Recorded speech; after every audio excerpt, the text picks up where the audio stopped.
মাসিক বা হায়েজ অবস্থা মহিলাদের করণীয় আমলগুলো কি যদি নামাজ না পড়তে পারি? অনেক মা বোনদের এই প্রশ্ন। মাসিক অবস্থায় আমরা কি করতে পারবো কি করতে পারবো না, আমরা বিভিন্ন সময়ে উত্তর দিয়েছি।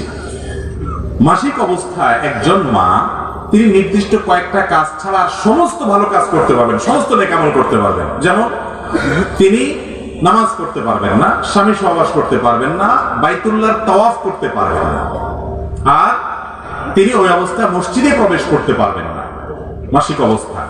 এবং জমহুর এবং সংখ্যাগরিষ্ঠ আলেমদের মতে মাসিক অবস্থায় কোরআনও তেলাওয়াত করবেন না। এছাড়া যত কাজ আছে সব তিনি করতে পারবেন। যেমন দুরূদ শরীফ করতে পারবেন, জিকির আজকার করতে পারবেন, আল্লাহর কাছে দোয়া কান্নাকাটি করতে পারবেন, ইসলামের বিভিন্ন বই পুস্তক, কোরআন হাদিসের বই তিনি করতে পারেন, কোরআন হাদিসের বই মানে কোরআনের আলোকে লেখা বই পুস্তক করতে পারেন, কোরআনের কোন আয়াত দোয়ার অংশ হিসেবে পড়তে পারেন, দোয়া হিসেবে, তেলাওয়াতের অংশ হিসেবে না। তো এই জাতীয় যত কাজ কাম আছে, সৎ কাজের আদেশ দিলেন, অসৎ কাজের বাধা প্রদান করলেন, আল্লাহর কথা স্মরণ করলেন, জিকির করলেন, এগুলো সবকিছু জায়েজ আছে মাসিক অবস্থায়। এরপরে প্রশ্ন হলো, আমাদের এলাকায় গায়ে হলুদ বিয়েতে ডিজে বক্স চালিয়ে মানুষকে কষ্ট দেওয়া হয়, আমি বাধা দিতে গেলে আমাকে হুমকি ধমকি দেয়, আমার করণীয় কি?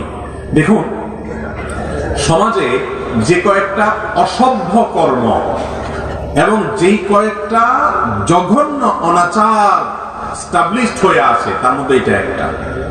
আপনার বিয়ের সময় আপনি গায়ে হলুদ দেন, মরিচ দেন, আরো কিছু দেন, সেটা আপনি দেন, কিন্তু আপনি যে ডিজে পার্টি করছেন, আপনি যে বক্স ভাড়া করে এনে হাই ভলিউমে ধুমধাড়াক্কা গান বাজায় রাখতেছেন, আপনার গানের আওয়াজে মানুষের কষ্ট হচ্ছে, অসুবিধা হচ্ছে, শিশু ঘুমাতে পারছে না, হার্টের রোগীর কষ্ট হচ্ছে, মানুষের ডিস্টার্ব হচ্ছে। একজন মানুষ গান শুনবে না, হারাম, সে বাঁচতে চায়, আপনি তাকে জোর করে শোনাচ্ছেন। এর চেয়ে বড় অসভ্যতা আর কিছু হতে। যে মনে করে এটাতে কারোর অধিকার নষ্ট হয় না, সে ধুমধাড়াক্কা বড় বড় বক্স আনায়া গান শুনতে চায়। তোমার গান শুনতে চায় তোমার কানে, তুমি হেডফোন দিয়ে গান শুনতে শুনতে তুমি মরে যাও, তোমার ব্যাপার। কিন্তু তোমার গান আমাকে কেন জোর করে শোনাচ্ছ জোরে জোরে? এর কানের কাছে একটা মাইক নিয়ে জোরে জোরে আওয়াজ শোনাবে, ওয়াজ শোনাবে, এটাকে সে কি যৌক্তিক মনে করবে? মনে করবে না। ভাইরা আমার, কোরআনের তেলাওয়াত পর্যন্ত, ওয়াজের কথা, ভালো কথা পর্যন্ত আপনি জোর করে যদি কাউকে শুনাইতে যান, হাই ভলিউমে শোনার মানুষের ক্ষতি হয়, ইসলামের সাথে জায়েজ নাই।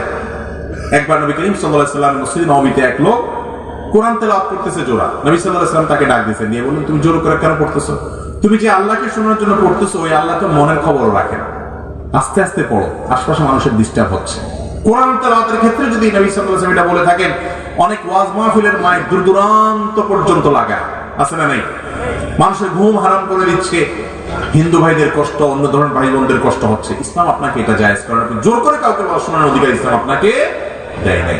সেখানে ব্যান্ড সেট, আপনার এই বক্স এনে ভাড়া করে যারা শোনান, তারা সবচেয়ে অযৌক্তিক কাজ করছে। আমাদের যে সমস্ত যুবক ভাইরা কাজগুলো করছে, একটা বার তারা নিজের বিবেককে একটু প্রশ্ন করবেন প্লিজ। আপনি আপনার এই কাজটা কত বড় অন্যায় হচ্ছে। আপনার কাছে যেটা ভালো লাগে না, সেটা যদি জোরে বক্সে আপনার হাই ভলিউমে চালিয়ে যদি আপনাকে অতিষ্ঠ করে, আপনার কাছে কেমন লাগবে?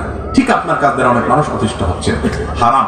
এই জন্য তো বিয়েগুলোতে বরকত নাই, কারণ বিয়ে অনুষ্ঠানে এই যে হাজার হাজার মানুষ বদদোয়া দেয়, মানুষের কষ্ট হয়, সবার বদদোয়াতে আল্লাহর গজব তো এমনি নাজিল হয়েছে, এই বিয়েতে শান্তি এমনি আসে না। এই জন্য এই সমস্ত জায়েজ না, হারাম, তাদেরকে বোঝানোর চেষ্টা করবেন যুক্তি দিয়ে।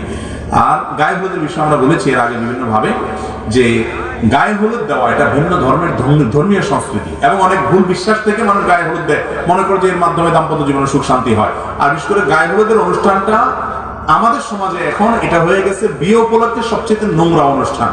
এই জন্য এটা বর্জন করা উচিত হয়ে গেছে, আমাদের কর্তব্য হয়ে গেছে এটা। কারণ ছেলেদের গায়ে মেয়েরা, মেয়েদের গায়ে ছেলেরা ঢলাঢলি মাখামাখি এবং সেখানে গান বাদ্য যন্ত্র ইত্যাদি করে হারামের ছড়াছড়ি হয়ে থাকে। একজন মুসলমান বিবাহের মতো একটা বরকতময় ইবাদত, একটা নেক আমল, সেটাকে পর্যন্ত হারাম দিয়ে আমরা ভরায় ফেলছি। একটু যুবকরা সৎসাহস করা যাবে না ইনশাআল্লাহ, যে আমার